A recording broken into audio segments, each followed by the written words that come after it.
din, meron din silang nakakatuwang kwento narinig ko na yung umpisa wala na sila sumali ng Pilipinas Got Talent, di nila alam na top dancing ang ginagawa nilang sayaw. Tama ba yan? Kwento nyo kami tungkol dito. Paano nagsimula yun? Tsaka paano nyo tutunan yung ginagawa niyo? Bali po, nahiram po namin sa kapitbahay namin yung movie nga na Happy Feet. Tapos pinapanood po namin.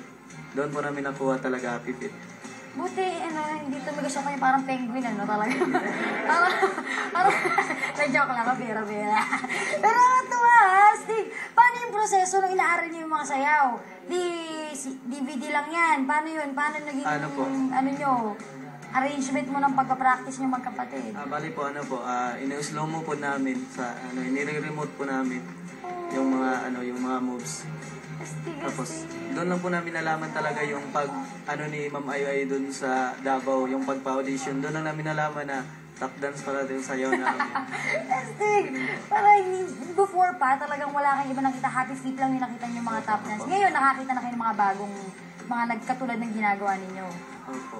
Sino yung mga nagugustuhan niyo ng mga artist niyo na pakapareho niyo na ginagawa, nagka-top dance? Pero dito lang po namin na kasi wala pong signal dito. Dito lang po namin na sa Manila sa internet po. Napanood na namin yung mga video po ng mga sa ibang bansa, yung gano'n. Astig. Nakakatawa yung yung dynamics ng CD na pinili nyo kanina, yung tugtog ninyo para sa number ninyo. Sino gumagawa ng mga areglo ng mga kanta ninyo? Kami lang pong dalawa. Pinagplanuhan namin, tapos po doon sa internet cafe po namin Ginagawa nyo ng mix? Opo, binamix. Mula po sa naghihintay po kami mula umaga hanggang gabi.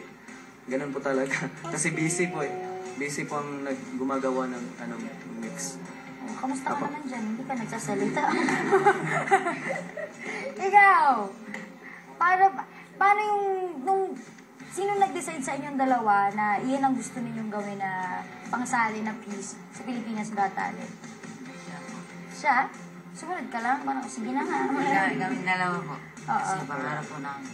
Hindi ba kayo kinabahan na parang, kakaiba itong gagawin natin, wala pang nagagawa nito sa TV kasi usually, kumakanta lahat, nasayaw lahat. Yung sa inyo, sayaw pero kakaiba. Hindi ba kayo kinabahan na baka hindi na tayo maintindihan? Kinakabahan po pero mayroon po kaming tiwala sa sarili namin.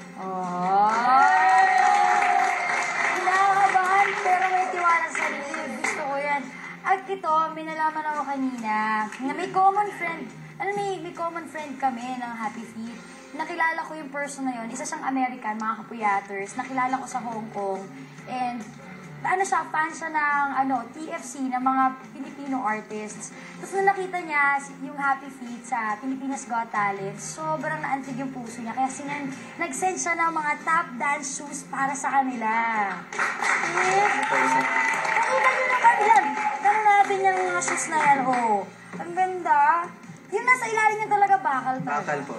Kaya pag tumunog parang nasa yung kalesa, Tik-tik-tik-tik-tik. Galing naman.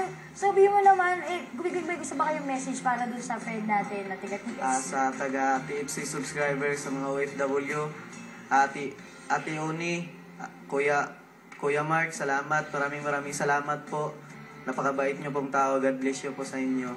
Sa lahat po tumulong sa amin at sumusuporta, maraming salamat po sa lahat ng bumuto, nagtitiwala sa talent namin. Salamat po talaga. At hindi lang yung taga-TFC yung bumili sa kalab, binilhan din sila ni Miss Ay de las Alas. Kaya naman ako, ang dami naman talaga sumusuporta sa inyo. Ito yung susunod kong tanong sa inyo. Sa tingin nyo, ano yung pagkakaiba ng buhay nyo noon sa ngayon na sobra talagang pinagpapasalamat nyo sa Diyos? Napapasalamat po kami sa Diyos kasi po binago niyo pong buhay namin sa Pilipinas Got Talent din po. Binago niya po nila ang buhay namin.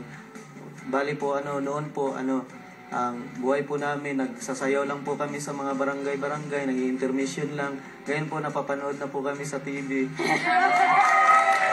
Kami nakalain po talaga. Tapos po malaki na pong natulong ko, malaki na pong natutulong ko kay mama, napapangitin ko na si mama. Pangitin. Opo, ganun po. Opo, mayroon mapupustisuhan na namin yung mama namin. Ganun. Opo.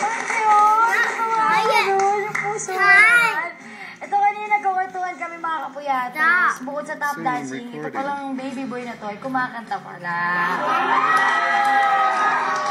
Lagi ka, yun na! Lagi ka na nakakita yung ka-tap dance eh. Gusto ko naman marinig yung mga kapuyaters na sa mga pamilya kumanta. Kanta mo naman sila. Oh. Today I don't feel like doing anything. I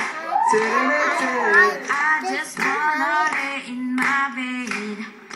Don't feel like giving up my phone to read the message at the tone. Today I swear I'm not doing anything. Oh, kilig mga kapuyaters! Hindi ko na alam kung anong gagawin ko. Na joke lang. Ay, may sign naman sa inyo mga fans dyan na nanonood. Sa lahat ng sumusuporta sa amin, mga happy feeters, mga Happy Peter! happy feeters, sa lahat ng sumusuporta talaga sa amin, happy Fitians, at sa mga tipsy subscribers, mga OFW, lalong-lalo na sa lugar namin sa Libuna, Bukidnon, maraming salamat po. Sa lahat po na tumulong sa amin, maraming salamat po. God bless you po sa inyong lahat. God bless you. So, ikaw naman, magsalita ka, Nagusto ko marinig yung mga kapuyaters din. Sige, dapat pa-smile ka lang. Maraming salamat po sa lahat ng bumoto sa amin. Yung grand finals, maraming salamat po. Ayan o, mayroong pinapabati si Jairo yung